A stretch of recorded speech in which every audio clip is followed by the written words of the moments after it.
Już? Pobawił się? Ktoś napisał w komentarzu, że chciał zobaczyć. Generalnie ten film nie będzie należał do powagi. Poziom powagi proponuję tutaj zastosować 3/10.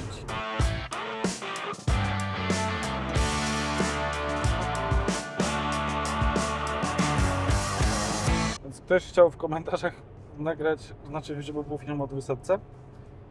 No to kręcimy film o 200.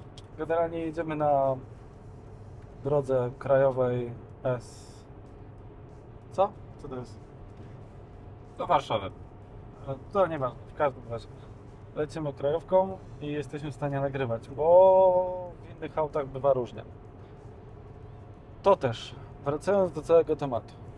Jeżeli chodzi o Toyotę, Bartek, jaka jest Twoja historia z tym oto przypadkiem? Dlaczego wybrałeś Toyota Land Cruiser 200 po patrolu? Takie proste pytania na początek, tak? Tak. Dlaczego wybrałem Toyotę 200? Wybrałem Toyotę może dlatego, że chciałem coś większego niż Patrol. Patrol był troszkę mały dla mnie, jeżeli chodzi o mnie i moją całą rodzinę. Był ok, oczywiście można się ścisnąć i tak dalej, ale zawsze był jakiś taki dyskomfort. No i Toyota, no powiedzmy do mojego Patrola zawsze, czy to 120, czy 150, czy tutaj 200 zawsze odstawała trochę, patrząc pod względem rocznika, no komfortem bym powiedział, albo ilością bajerów. Zostało na 200 może ze względu takiego, że jak zobaczyłem pierwszą 200, no to się totalnie w niej zakochałem. Może nie ze względu na wygląd, bo ona z zewnątrz wygląda troszkę jak krowa. Jest duża w terenie, to czasem przeszkadza. Można ubić lampę albo no, trzeba być generalnie bardzo, bardzo ostrożnym, bo jest wąsko w porównaniu do Patrola, czy Foranera, czy innych samochodów. Także na pewno wygrał komfort, no i na pewno wygrała styl jazdy, bym powiedział, no bo na każdą wyprawę trzeba gdzieś dojechać, no i jeżeli tłuczemy 1000, 2000 km czy 1000 km, żeby gdzieś dojechać transferowo, no to 200 jest po prostu wspaniała, jest bardzo komfortowo, jest super wyciszona, ma kilka technologicznych bajerów, które umilają życie, no VGRS, no. no, VGRS, który ściąga w prawo, właśnie jedziemy go naprawić. Są to też takie pierdoły, które potrafią wkurzyć człowieka i jednak niektóre systemy uważam, że są zbędne i da się bez nich żyć. No ale to już powiedzmy mam ten samochód 2 lata, trochę już z nim zrobiłem kilometrów. Kupiłem go jak miał. Teraz ma. Jeździ. Właśnie tu chciałem zostawić zagadkę. No Że pokażemy, wytnie się. to się wytnie. Pokażemy Wam wnętrze, pokażemy Wam jak wygląda to auto. Będziecie strzelać, ile on tak naprawdę ma przejechane. Także tutaj No, śmiało w komentarzu. wycinamy, zrobimy pip. Tak. I potem ocenicie, ile ten samochód ma przejechane kilometrów. Jakby kontynuując w tym temacie, na pewno nauczyłem się ponownie na nowo, że jeżeli samochód ma 150 000, to jest nowym samochodem. W przypadku takich Toyot jak 100, 200. Mam kolegę Mikołaja, pozdrawiam Cię serdecznie, który pewno teraz ma nalot 630-620 tysięcy i naprawdę ja widzę, przez co ten samochód przejeżdża, on naprawdę się trzyma i silnik nie był ani razu dotknięty. Oczywiście eksploatacja jest robiona, gumki i inne pierdoły, ale no po prostu się przekonałem po tym, jak widziałem, jak 100 jeździ, no i jakby padło na 200, bo była trochę nowsza. Ja chciałem też mieć nowszy samochód niż rocznik, powiedzmy 2008. Tutaj mamy rocznik 2015, drugi lift. No naprawdę przyjemnie się jeździ. Samochód kupiłem od prezesa Toyoty Łódź, którym on jeździł i natłukł tym samochodem 1000. Ponoć płakał, jak sprzedawał. Znowu będziesz musiał wypipkać. Tak? Tak. Pip. Czyli historia była taka, że kupiłeś, potrzebowałeś czegoś większego i tak dalej. To też 2 lata masz. Teraz teza na temat tego samochodu. No generalnie to auto w polskim offroadzie jest dość, powiedział, egzotyczne.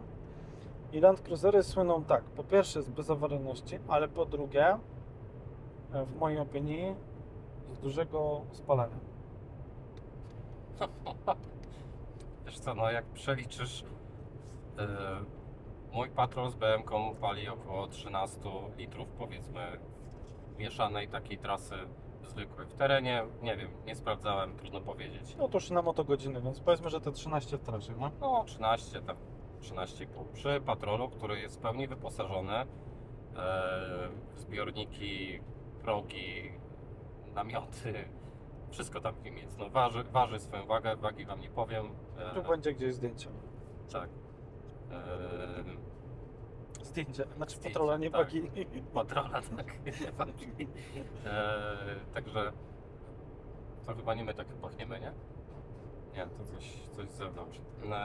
Koniec końców. Bo pytanie zapomniałem. Dużo pali. Dużo pali? No.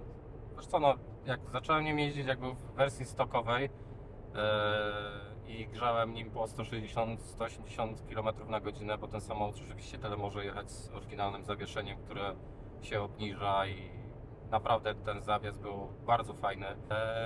No i ten samochód palił około 12, więc nie było źle. No, teraz pali około 18. No ale dlaczego? Dlatego, że został zrobiony lift. Zostało dorzucone mnóstwo wagi. Opływowość tego samochodu zmieniła się z mydelniczki w kiosku ruchu. Wisi jeszcze na... Teza jest taka, że dużo pali i faktycznie Tak. przy modyfikacjach się to potwierdza. Tak, potwierdza się. No mieliśmy taki... Wiem, ile pali w terenie. Z Mikołajem jeździliśmy w zeszłym roku w zimie, tam się troszkę bawiliśmy w śniegu. No to jego setka spaliła 38,8 litra na 100 w terenie. Moja zamknęła chyba licznik, bo pokazała 39,9, a miarka jest do 40. No ale to jest teren. Teraz jedziemy gdzieś koło 110, no to spala w granicach 15,5 litra. Przy 130 na godzinę pali 18, 17,5. No. To teraz lecimy sobie ze sprawdzeniem dostępności części do tego oto samochodu. Więc lecimy sobie od początku. Mamy tu już wybrany sobie pojazd, co to jest Land Cruiser 200. Będzie taka awangarda, więc jestem sam ciekaw, jak to wejdzie, jeżeli chodzi o dostępność części. Dobra, no to zaczynamy od półosi.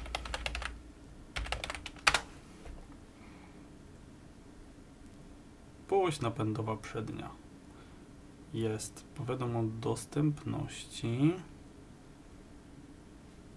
Czyli widzę, że kwestia na zamówienie. No dobra, no ale jeżeli chcemy się poratować, weźmy sobie w układ napędowy.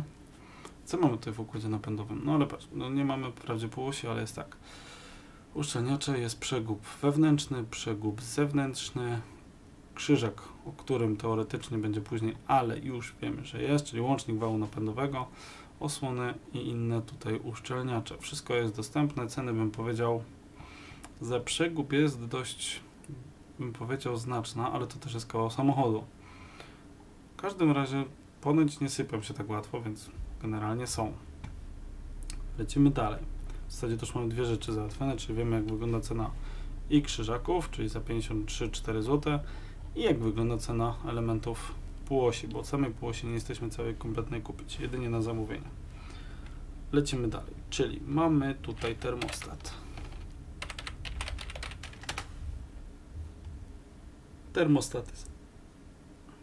Termostaty są za 88, 89, no i na 47 jeszcze jakaś tam przesyłka, także dostępność bez problemu. Lecimy na dalej. Łożysko. Koła.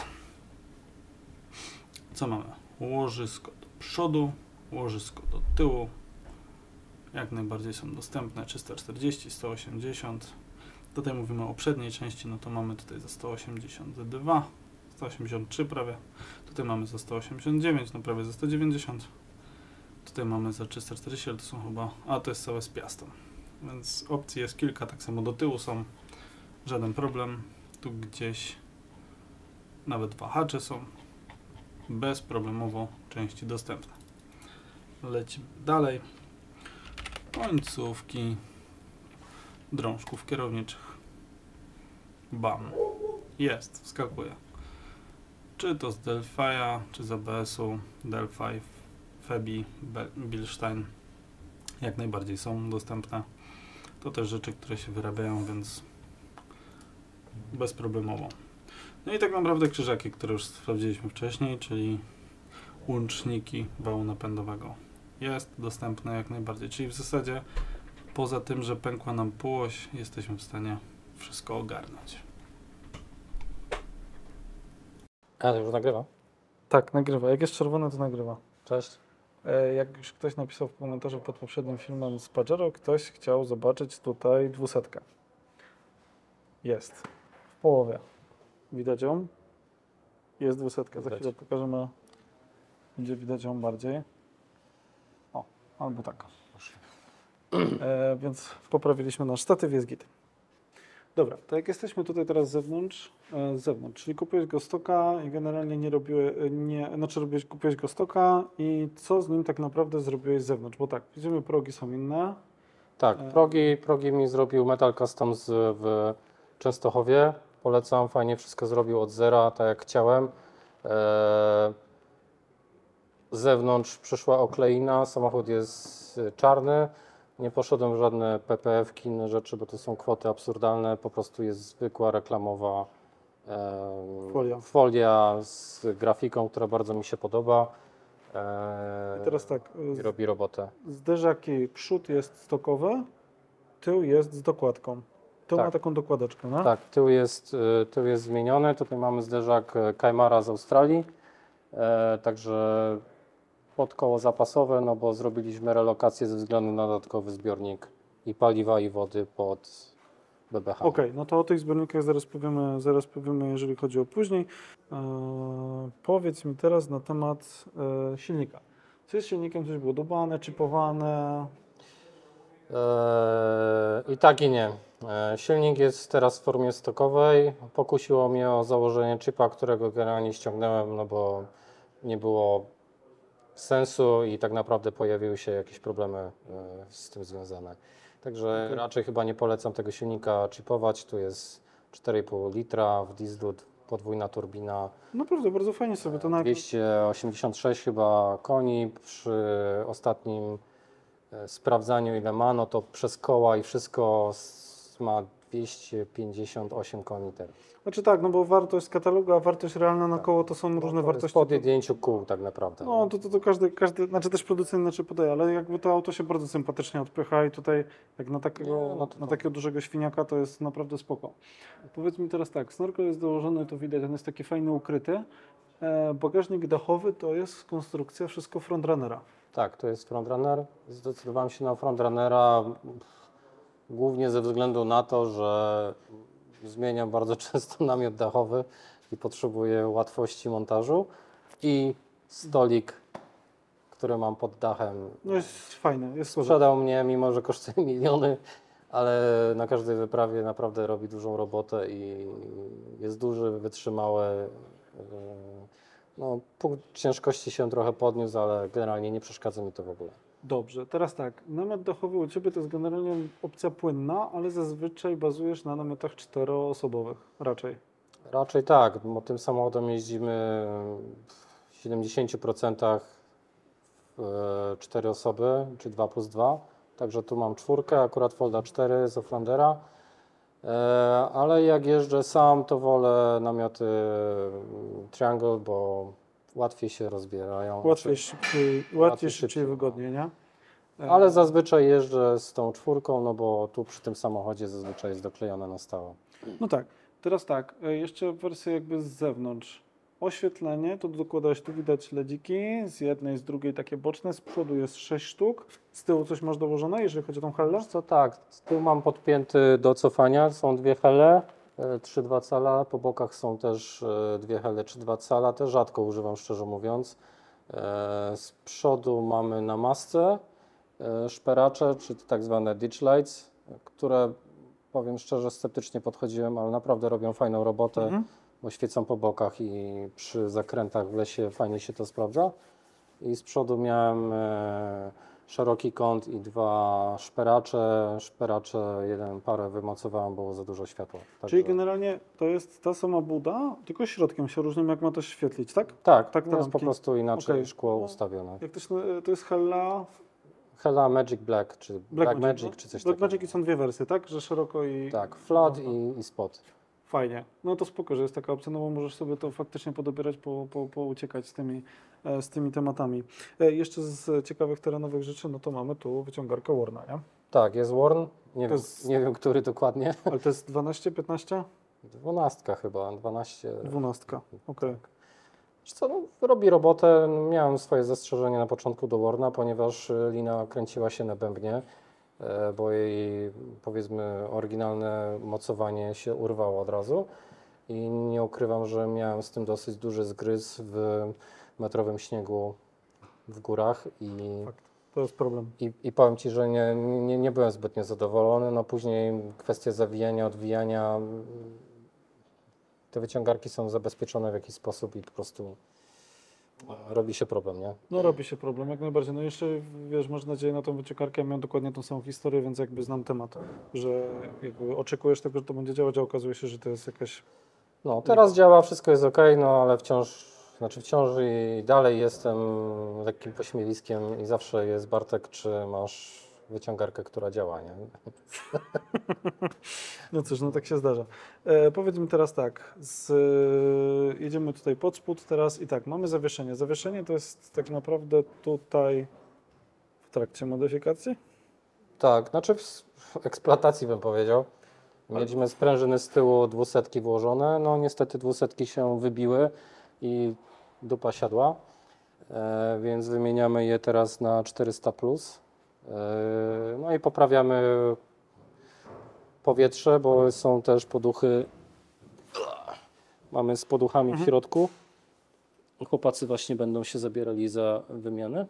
Wlatuje jeszcze poduszka, nie? Tak, poduszka była zawsze, fajnie się sprawdza przy dopakowaniu samochodu. Kiedy jedziemy na długą wyprawę, on jest ciężki, no to możemy jakby rozprężyć tą poduchę, ona usztywnia sprężynę i przez to samochód po prostu stoi bardziej prosto. No, używane w tirach i innych takich zastosowaniach. Ja sobie to chwalę, bardzo fajna sprawa, no niestety tutaj mamy przeciek powietrza teraz, więc trzeba to poprawić, plus wymiana tej sprężyny na mocniejszą, no bo wcześniej była 200, teraz będzie 400.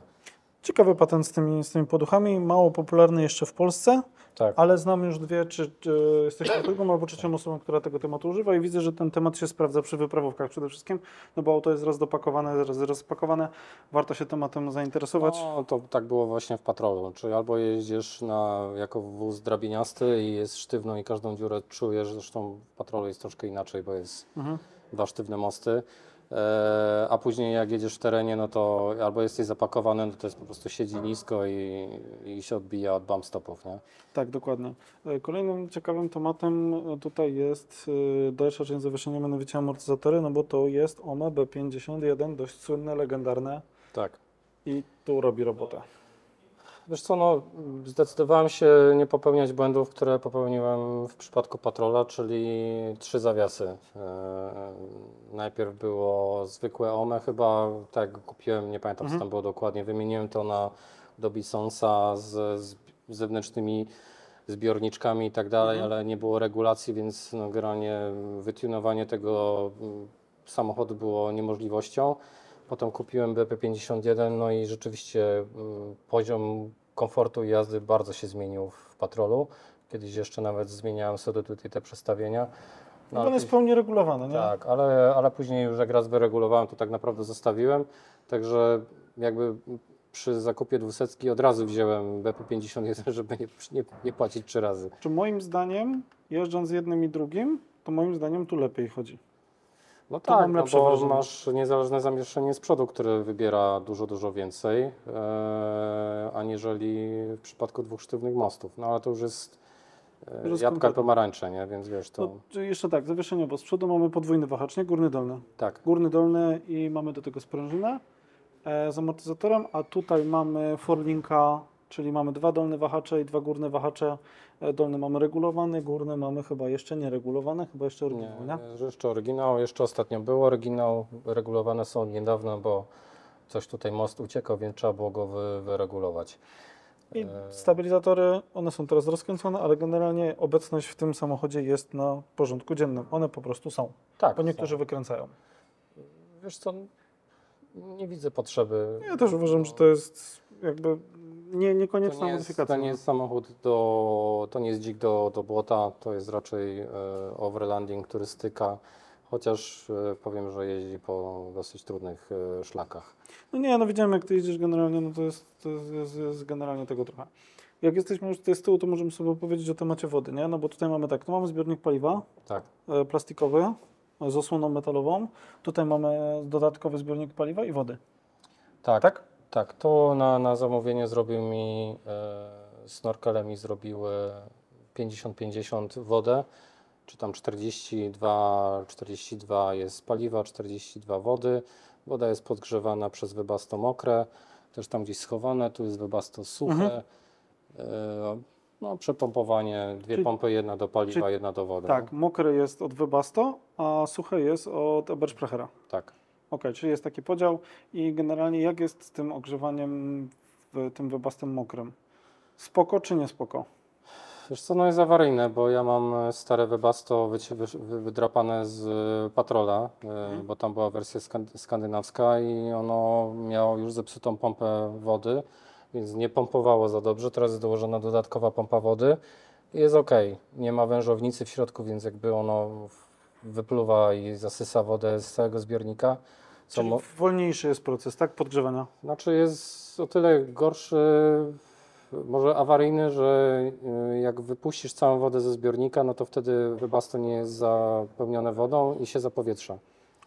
Okej, rozumiem koncept. I może po prostu się pozacierać ta, nie dość, że pompa, włączać, wyłączać kilkakrotnie, no ja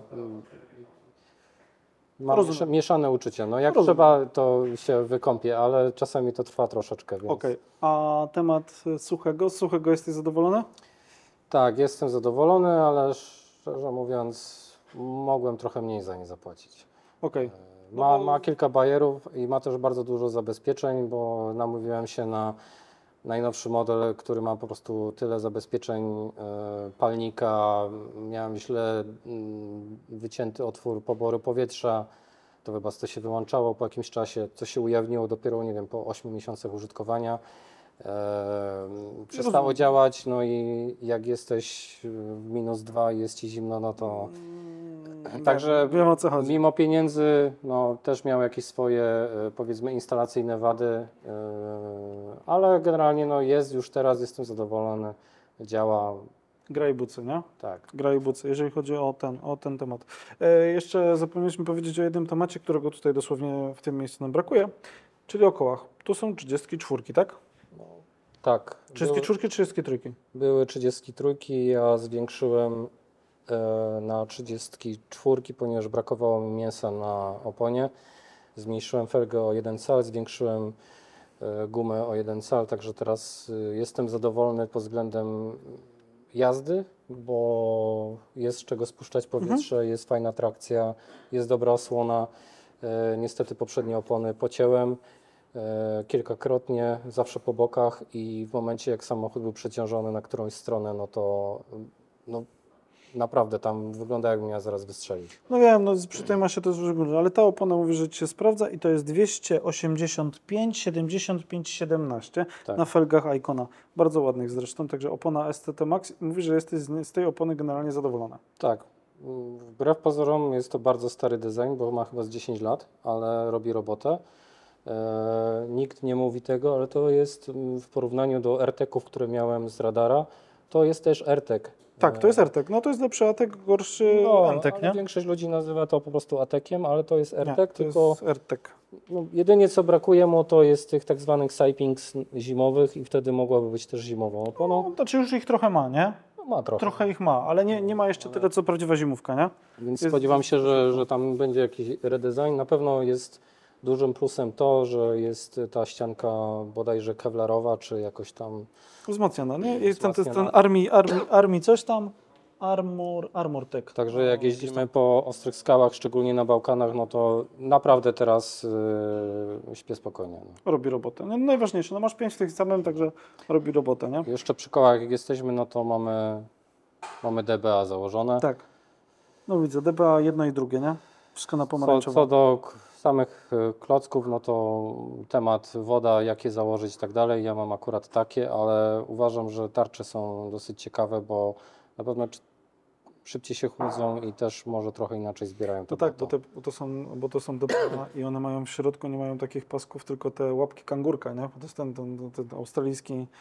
australijski design i one też robią, ja u siebie też mam i generalnie mam wrażenie, że jest dużo lepiej niż było poprzednio. Nie? Teraz tak, ciekawa rzecz, ciekawa rzecz, tutaj jest taki napęd, jeżeli chodzi, raczej standardowy toyotowski, jeżeli chodzi o te duże, nie? Czyli mamy tak, mamy reduktor, który ma stały napęd na 4 koła, z możliwością wpięcia reduktora oraz zblokowania tego wszystkiego, czyli zblokowania centralnego mechanizmu i zblokowania tyłu. Nie, jest tylko centralna stokowo. Ja mam Stokowo, no ale jest opcja tutaj, jest opcja tej tylnej blokady?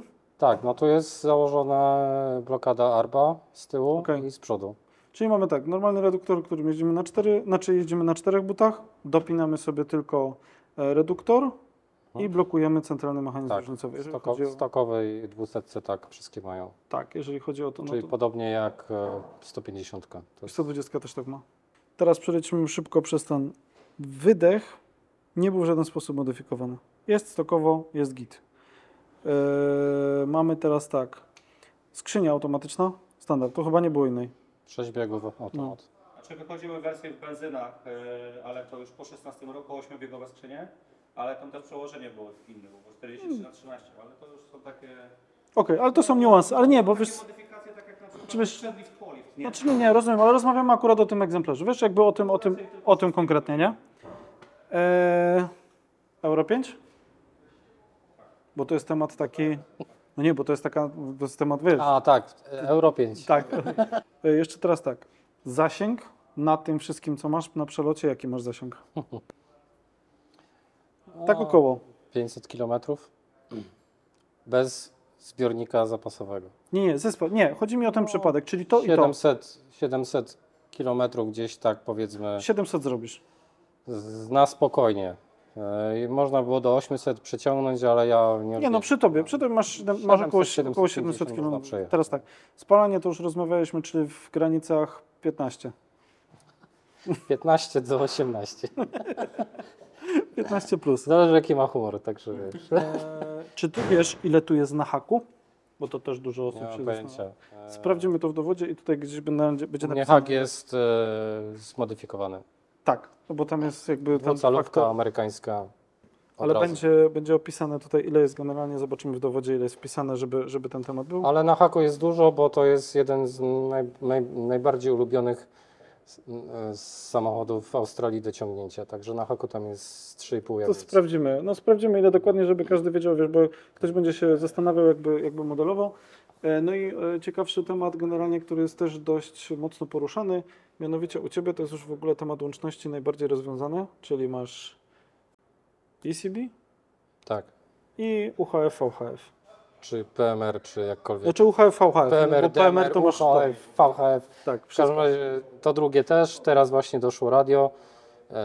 Wczoraj nie zainstalowałem, bo jedziemy do Tunezji i CB Radio, powiem Wam. No, fajny standard w Europie, ale zasięg jest po prostu tragiczny. Jest, Znaczy przepaść jest między jednym a drugim. To jest no, także historii na ten temat jest bardzo dużo. Ja mam nadzieję, że więcej ludzi się będzie przerzucało na PMR-ki, czy tam... Znaczy to się dokładnie nazywa UHF, VHF, bo to są krótkie fale, a PMR to masz Private Mobile Radio. No, Powiem Ci, że te PMR-ki nawet czasami lepiej To robią. oczywiście, że tak, tylko że też ludzie musi wiedzieć, o co chodzi. No, to już tam wytłumaczysz odpowiednio, ja to po prostu nazywam po swojemu.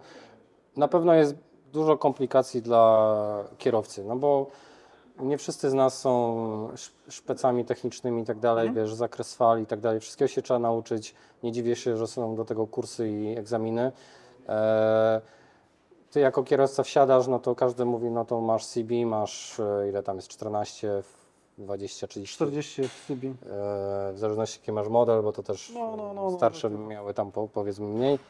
Wciskasz kanał, rozmawiasz i jest ok. Ale na każdej wyprawie jest problem z tym, że Komuś nie przód działa, temu nie słyszy łączy. tyłu, Zawsze. ten tego słyszy, tamten tego nie słyszy i cholera wie o co chodzi. I wydaje mi się, że to powinno odejść już powoli do lamusa. Znaczy wiesz, no na UHF-ie, w UHF-ie masz o tyle, że możesz sobie to na tyle zaprogramować, że tak No, naprawdę tylko- może być to tak bezkolizyjne i wszyscy mogą być na takiej możliwości, że nie ma najmniejszego problemu. Także ten temat jest jakby mocno rozwojowy. Ale teraz tak, masz to auto, jeździsz, jesteś zadowolony, wiem, pasuje Ci ten samochód, ale powiedz mi teraz tak, co tak de facto Ci w tym przypadku akurat nie pasuje? Co uważasz, jeżeli chodzi o wadę pojazdu, producenta, nie wiem, budowę, co uważasz, że powinno pójść do zmiany? No, kuźda. Nie z takich podstawowych, największych takich bolączek, na co na przykład zwracać uwagę, nie wiem. Na pewno trzeba się nauczyć jeździć takim samochodem. No nie, no to jest inaczej, znaczy W terenie wiadomo, dużo, nie? jeździmy na taś-tasiu. Nie lubię tego słowa, ale nie wiem jak to inaczej nazwać, ale trzeba jeździć na taś-tasiu. Zachowawczo. Zachowawczo, powoli. Napędy naprawdę robią różnicę, nie trzeba się napędzać. Odpowiednie ciśnienie w oponach. Technika na pewno wskoczyła na całkowicie inny poziom przy jeździe tym samochodem czy inną Toyotą. W patrolu raczej kierowałem i wjeżdżałem. Teraz patrolem jeżdżę inaczej, bo wiem co to jest wykrzyż, przyczepność, takie inne rzeczy. Człowiek się po prostu uczy. Jest to na pewno tutaj bardziej delikatne, szczególnie przód, no bo jest IFS, także można sobie zrobić duże kuku, powyrywać półosie, powyginać drążki i tak dalej. Przy samej zjeździe w dół po prostu jest to duża masa, przywalimy, gdzieś się wykrzywi i tak dalej. Tak. Więc na przykład tego no może w jakimś tam stopniu brakuje.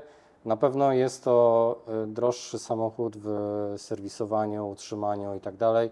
I na pewno jest dużo więcej elektroniki. No jest, no w porównaniu nawet do setki jest już dużo elektroniki, nie? Tak. Ona jest spoko, ale kilka rzeczy zostało już powiedzmy ominiętych. Takich, że po prostu nie przeszkadzały w jeździe.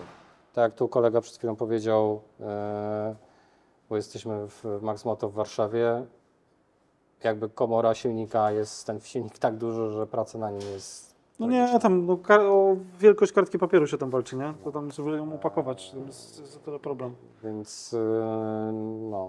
No dobra, a teraz taki polski standard i polski problem. Ruda. Ruda zawsze będzie i jest, bo jesteśmy w tak zwanym pasie rdzy.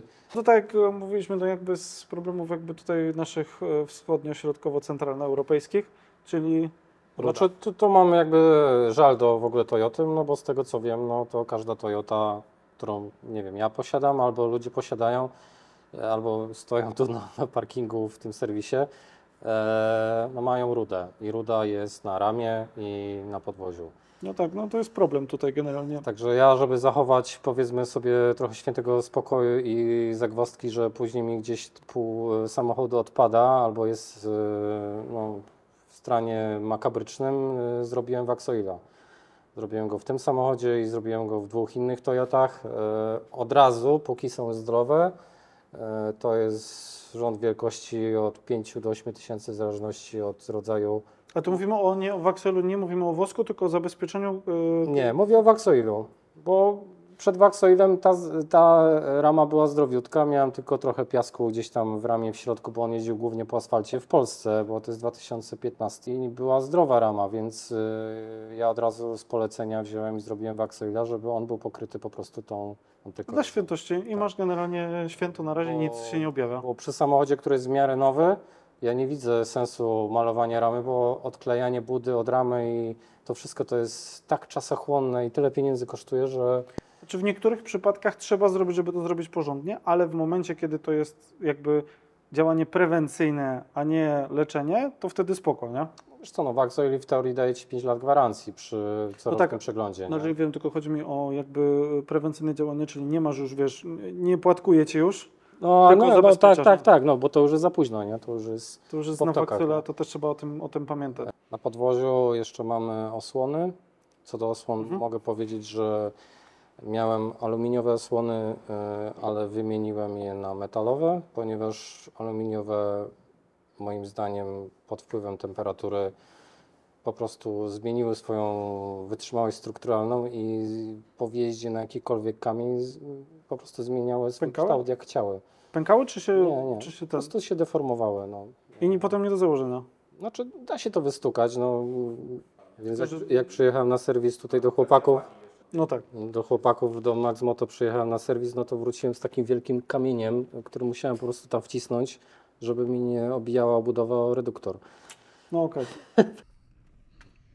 Dzisiaj kontynuujemy część nagrań, mianowicie jechaliśmy sobie w taki teren w okolicy. Bartek już zmienił swój ubiór od Warszawy. Na brudny.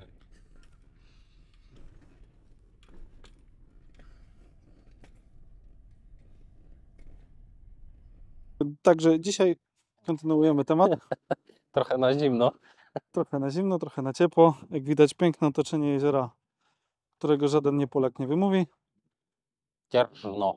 Tak. I jedziemy z koksem, jeżeli chodzi o dalsze części Toyota Land Cruiser 200, a konkretnie tego przypadku. A dziś będziemy rozmawiać o czym?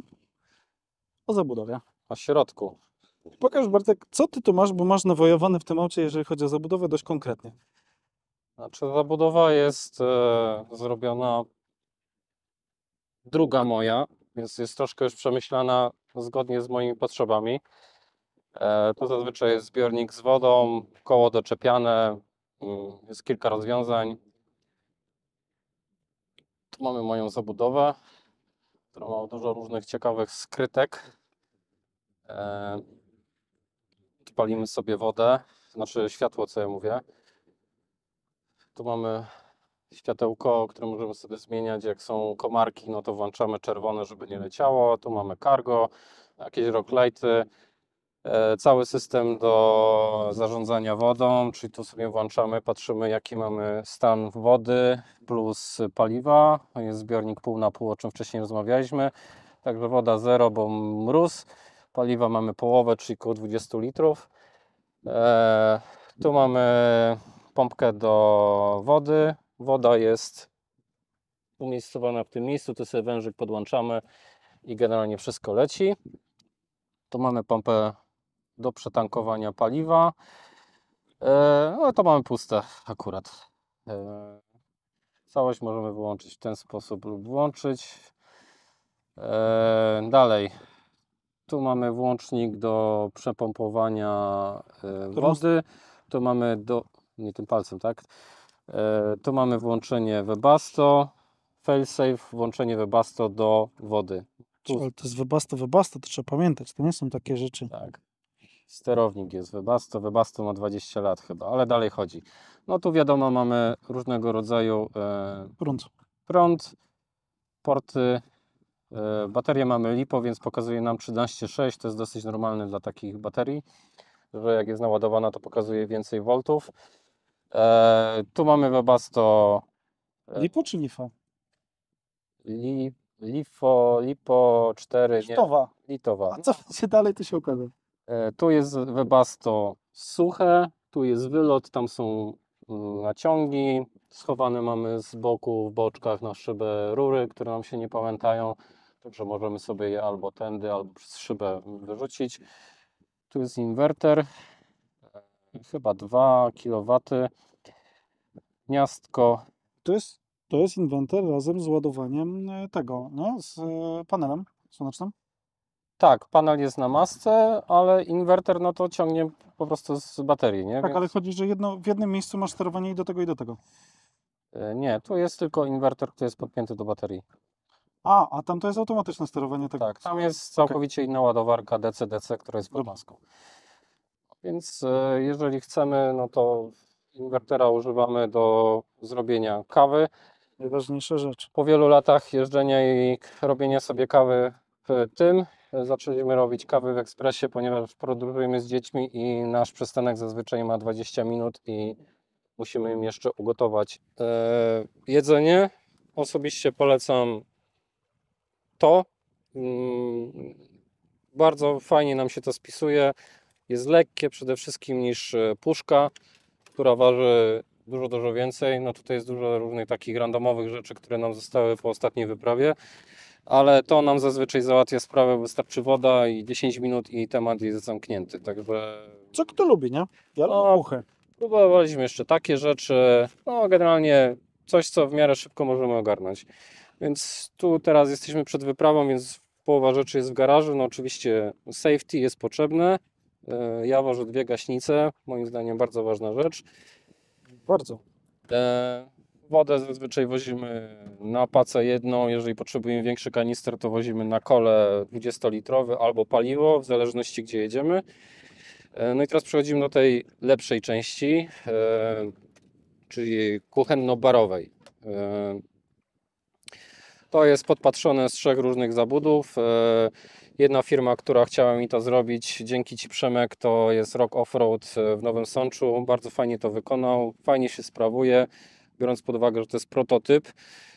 Można by powiedzieć, że nie jakaś seryjna produkcja. Dobra, poczekaj, bo to jakby nie widać skali problemu, Także że to jest takie długie. tak, tu jest część barowo, wybaczcie brudy, ale generalnie no, jesteśmy nieprzygotowani na ten film chyba do końca. Tutaj mieścimy wszystkie sztuczce, najważniejsze kubki, kawa, witaminy, napełnianie wody, noże, scyzoryki, inne rzeczy.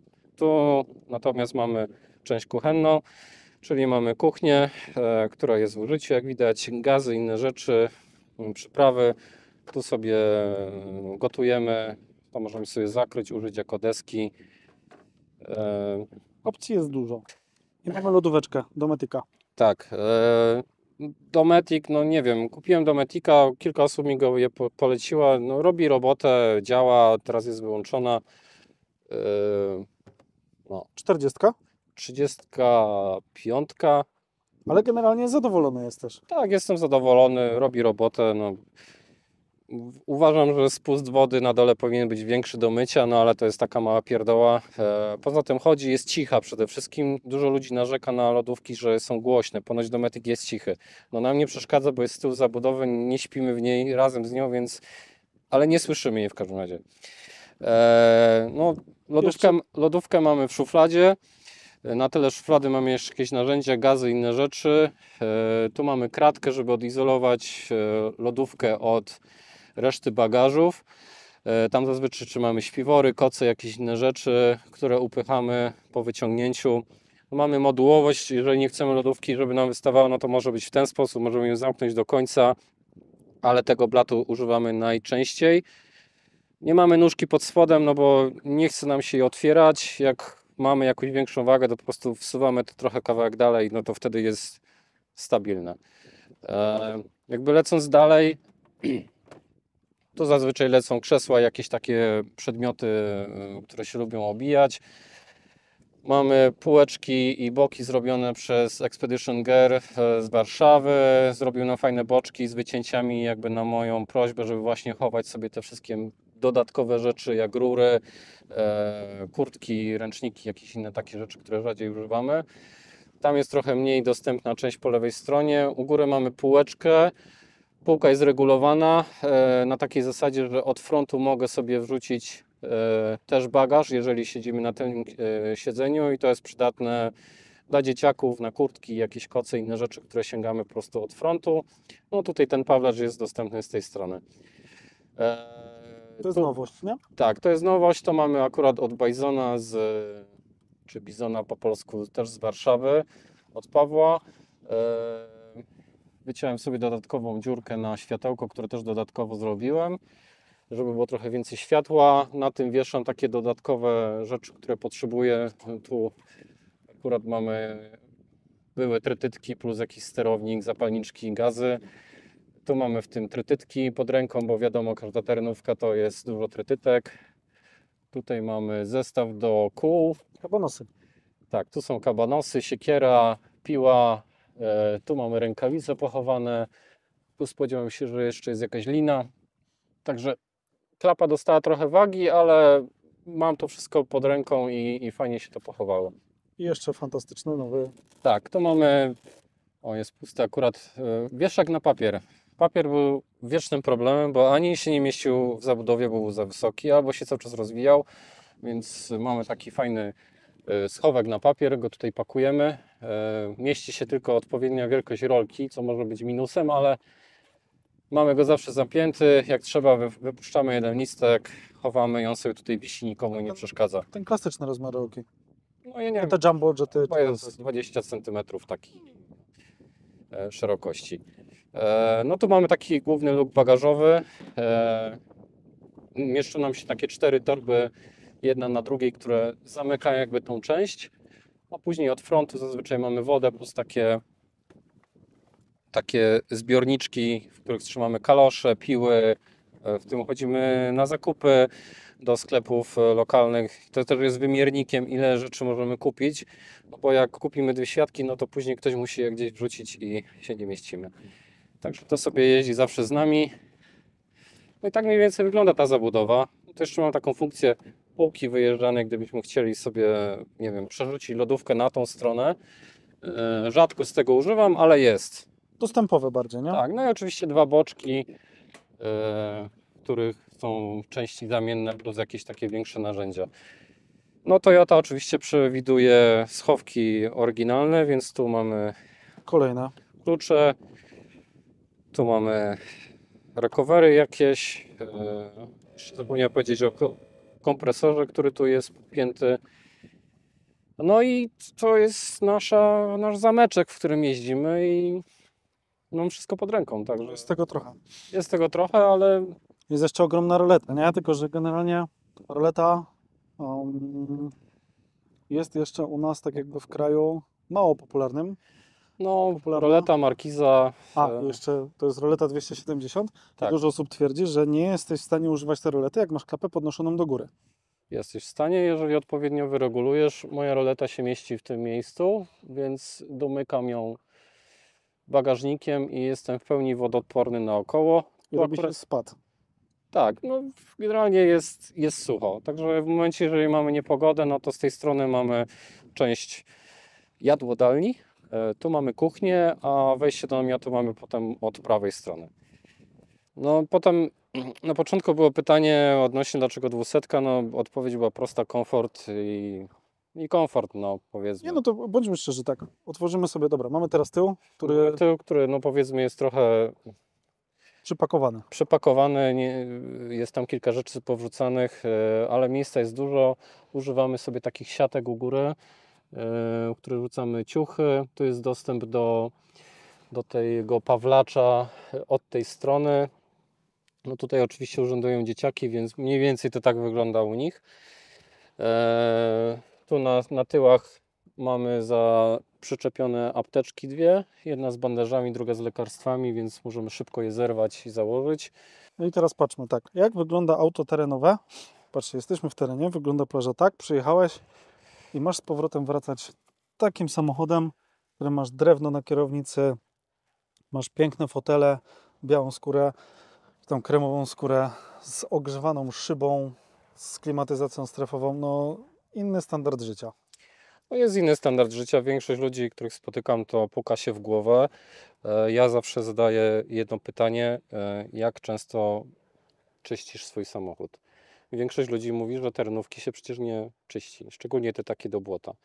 No, dla mnie nic bardziej błędnego, no jeżeli używasz samochodu, no to jak każdy trzeba go raz na jakiś czas wyczyścić. No.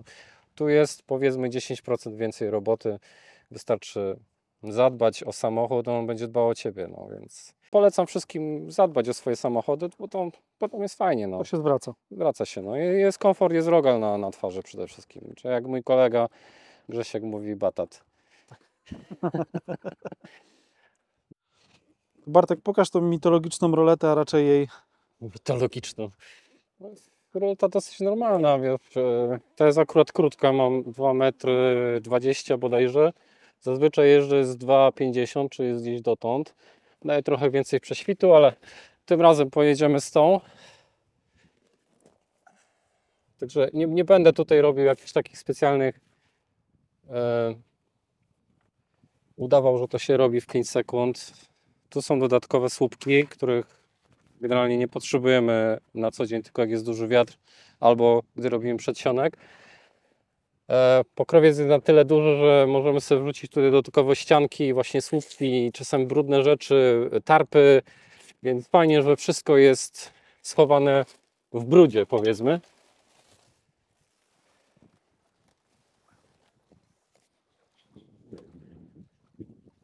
No, my mamy tak zrobione, że wymierzone, żeby się otworzyła klapa. Jeżeli potrzebujemy, to tu mamy jeden wbudowany słupek.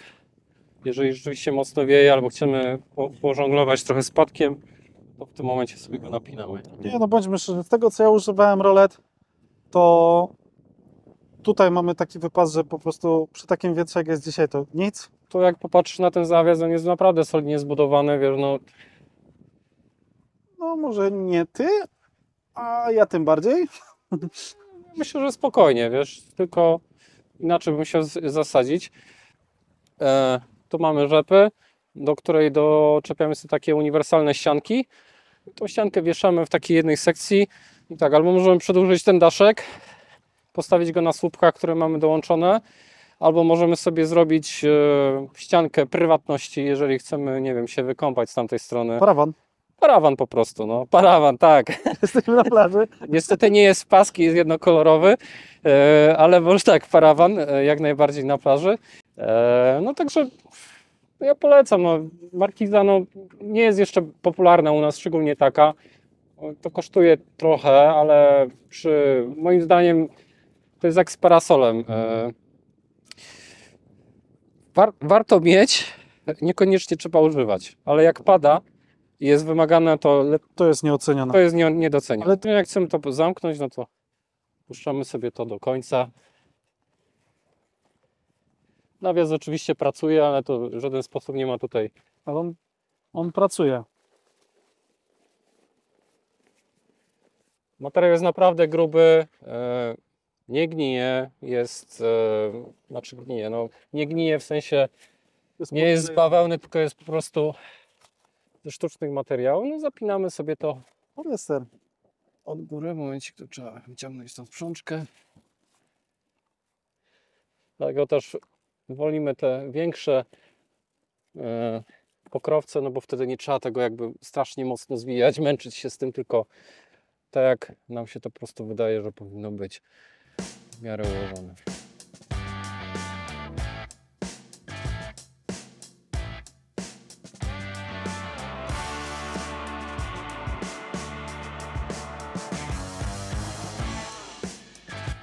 Na pewno będą pytania, a jak to jest w terenie? Ja jeżdżę z roletami w terenie od 1,5 roku. Jeżeli jest taka gałąź i wejdzie nam tu i zrobimy to z fajną prędkością, to ją zerwiemy, ale tak to szuranie to jest materiał jak w plandekach tirowych, może trochę cieńszy. Można szurać. Gałęzie spoko. Gałęzie, naprawdę nic się nie dzieje, można samochód nawet czasem oprzeć na drzewie, też się nic nie dzieje. Jeżeli przydzwonimy, no to przydzwonimy.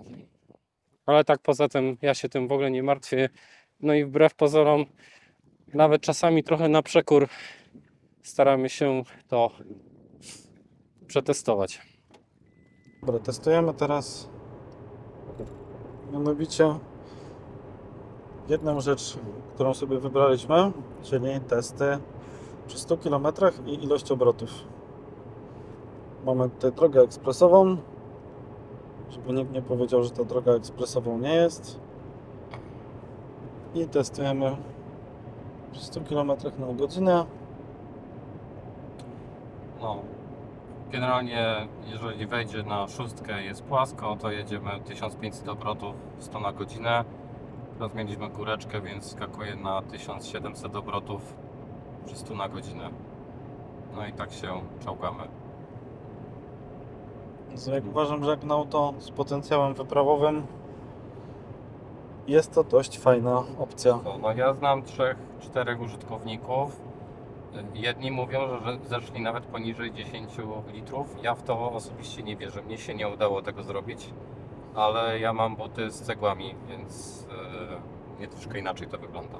10 litrów myślę, że to może być, ale to raczej z seryjnym, z bardzo małymi modyfikacjami. No właśnie po lifcie, z tym samym zawieszeniem, 33 cale, namiot na dachu, ale wydaje mi się, że to są bajki. No, ja osobiście przy 100 na godzinę jadąc do Grecji w zeszłym roku, no to miałem najlepszy wynik 11,5 litra.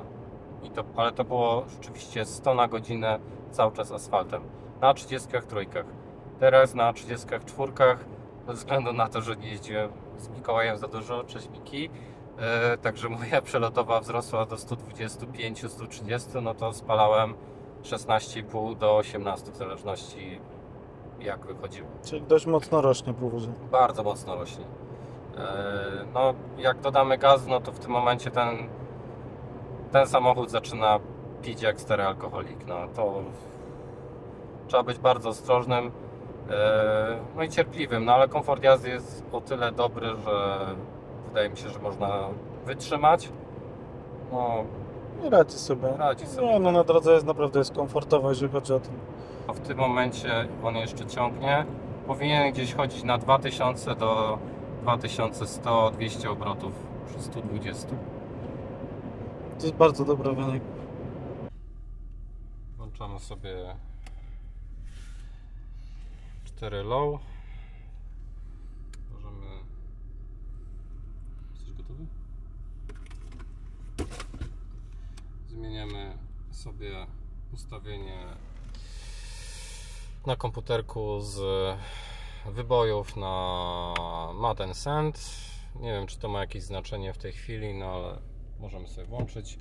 Blokady nie włączamy, bo nie potrzebujemy ani środkowej, ani tylnie. Niech sobie kółka pracują, zobaczymy jak pojedziemy.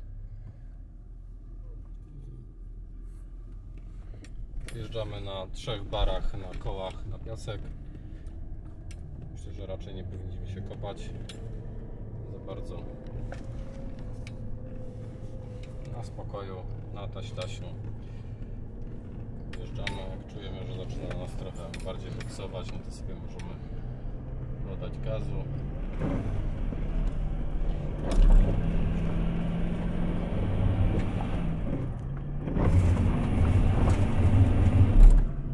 Troszkę się zablokowaliśmy. Jest. Włączymy sobie środek. Włączymy sobie powera. Czym się różni ten power od tego? Zmienia charakterystykę jazdy. No i wyjeżdżamy sobie na blokadce. Podjedziemy teraz. Będziemy go żyłować. Jedziemy do tyłu na spokojnie. Zmienimy trochę trajektorię drogi. Włączymy sobie przód. Nie ma sensu.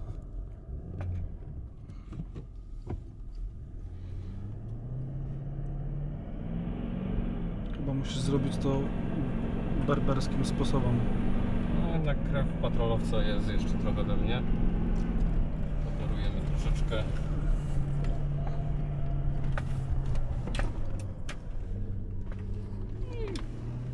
Wyjechany.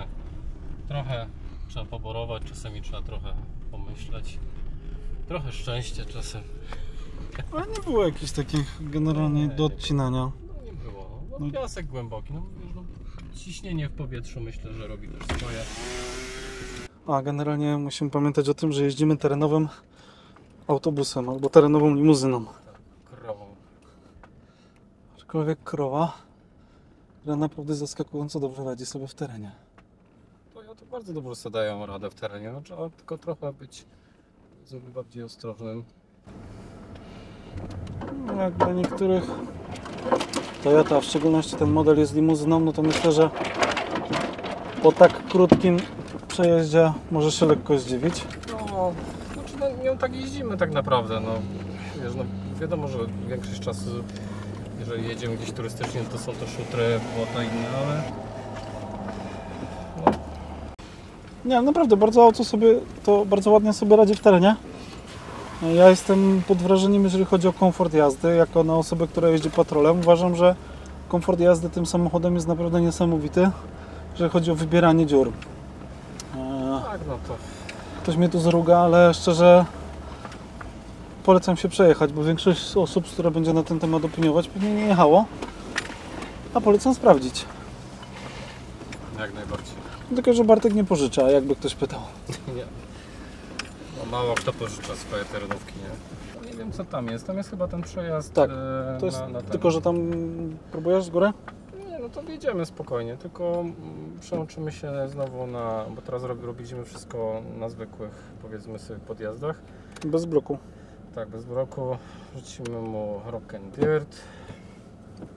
No i powoli na taśtaśku będziemy jeździć.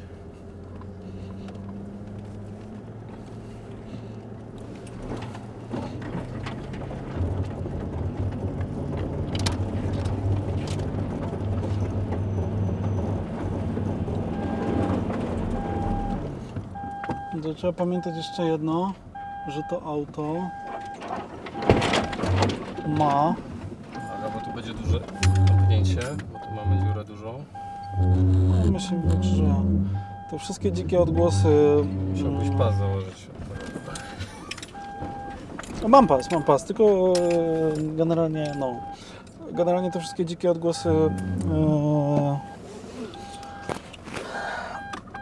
zalotne wielorybów to był tak naprawdę system do hamowywania przy zjeździe. No, to nie był dohamowanie, to było, tu działał napęd Toyoty, dostosowywał ilość napędu, czy tam tork, jak nie wiem, po polsku się nazywa, momentu na każde koło. I tak jak koło dawało informację z ABS-u, ile ono przyhamowywał uścisku, sobie. to on po prostu nadawał mu tego szarpnięcia, żeby gryzło fajnie. No i mieliśmy taki podjazd, no, nie jechaliśmy jakoś specjalnie, nie musieliśmy robić wielkich rozpędów, nie musieliśmy dwuja i Azu od chuja? gaz do, no, się mówi? Nie bójmy się mówić rzeczy poważnych. To jest Czasami kanał. oczywiście trzeba jakieś niektóre górki zbutować, no bo jest ostra albo brakuje nam napędu, jeżeli przyczepność stracimy na kole, no to w tym przypadku nie wjedziemy. Na pewno się to teraz objawi w jeździe na pustyni, gdzie trzeba po prostu jeździć na rozpędach, żeby się nie zakopać, bo piasek trochę inaczej działa. No ale jest tu czym ciągnąć. No jest czym ciągnąć, no. Także, to wiesz, no jest też waga, nie? Ten samochód szybko grząźnie w błocie, jakby to powiedzieć. No. Nie no, tutaj jest niestety jego wada, ale też to przekłada się na komfort, więc wszystko zależy do czego potrzebujesz. To jest na pewno overlanding, polsko-turystyk, RTO, jakkolwiek to nazywa, ale bym powiedział, że naprawdę jeżeli wrzucisz go w teren, to on sobie da radę. Wiadomo, jeżeli będzie ciężko, jest od tego wyciągarka. Zapinamy, podciągamy się tam gdzie trzeba, ale przy takich typu trasach, jakie robimy sobie w górach, czy na wydmach, czy nie wiem, tutaj w lesie, gdzie jest ciężko, są wyboje, ten samochód po prostu jedzie na swoich napędach i nie trzeba wiele, trzeba tylko doświadczenia, bym powiedział. Najlepsze auta to są te objeżdżone najszerzej przez kierowcę. No, jedyne to, co mówiliśmy wcześniej, to na pewno trzeba uważać na to, żeby tego samochodu nie uszkodzić, no bo jest IFS z przodu i no jak przydzwonimy, no to nie jest to patrol. Możemy pourywać półosie, możemy powyginać drążki albo końcówki połamać. One są nawet też tak zaprojektowane, żeby miały swoje słabe punkty, żeby to się niszczyło, aniżeli inny typ. Także leci jeszcze pewnie parę ujęć z drona, gdzie ta Toyota była. Tak. Także podziwiajcie i zrozumcie, że jednak rozmawiamy i staramy się tworzyć ten content pod kątem technicznym i z doświadczeniem, a nie tylko wyuzdanych, że tak powiem, naciąganych teoriach. Siema, pożegnaj się ładnie. Siemka.